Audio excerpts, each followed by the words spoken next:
Top quality और consistent performance के लिए सिर्फ सिल्वर पंप नाम याद रखना। ધરપકડ અટકાવવા ખાખીને ધમકી।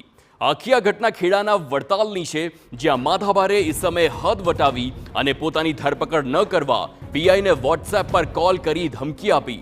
કોલમાં મહેશ રબારી નામના ઈસમે ધમકી આપી કે જો તેની ધરપકડ કરવામાં આવશે તો પોતે આપઘાત કરી લેશે અને તેના માટે વડતાલના પીઆઈ જવાબદાર ઠરશે। આપઘાતની ચીમકી અને ધમકી મળતા જ પોલીસ એક્શન મોડમાં આવી અને મહેશ રબારી નામના ઈસમની ધરપકડ કરી લીધી।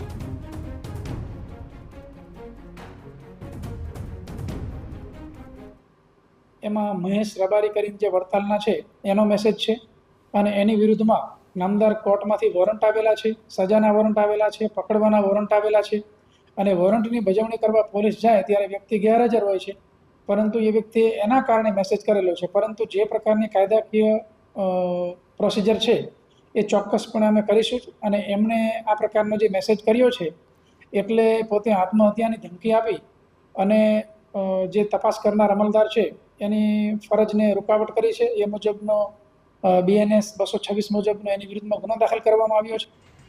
તો ધરપકડ બાદ તપાસમાં સામે આવ્યું કે મહેશ રબારીએ પોલીસ મથકના અન્ય પોલીસ કર્મીઓને પણ વોટ્સએપ પર કોલ કર્યા હતા। મહેશ રબારી નોકરીની લાલચે રૂપિયાની છેતરપિંડી કરતો હોવાનો પણ ખુલાસો થયો છે। રૂપિયા આપનારા અનેક લોકોએ માથાભારે મહેશ રબારી વિરુદ્ધ કોર્ટમાં ફરિયાદો કરી છે। જાણવા મળ્યું છે કે આરોપી મહેશ ગુનાહિત ઇતિહાસ ધરાવે છે અને તેના વિરુદ્ધ ખેડા, આણંદ, નડિયાદ સહિતના કોર્ટમાં કેસ ચાલી રહ્યા છે। મેસેજમાં એવું હતું કે હું તમારા ડરથી આત્મહત્યા કરું છું। એમાં નામ લખેલું હતું મહેશ રબારી, જે બાબતે SDR તેમજ વિગત કાઢતા મહેશ રબારીનો નંબર હોય, જે બાબતે તાત્કાલિક એક્શન લઈ ફરિયાદ દાખલ કરી અને તાત્કાલિક ટીમો બનાવી અલગ અલગ દિશાઓમાં દોડાવેલ અને આજ રોજ એને અલગ અલગ ટીમો બનાવી ટેકનિકલ સર્વેલન્સ અને હ્યુમન ઇન્ટેલિજન્સથી એને પકડી પાડવામાં આવેલ છે અને આગળની કાર્યવાહી ચાલુ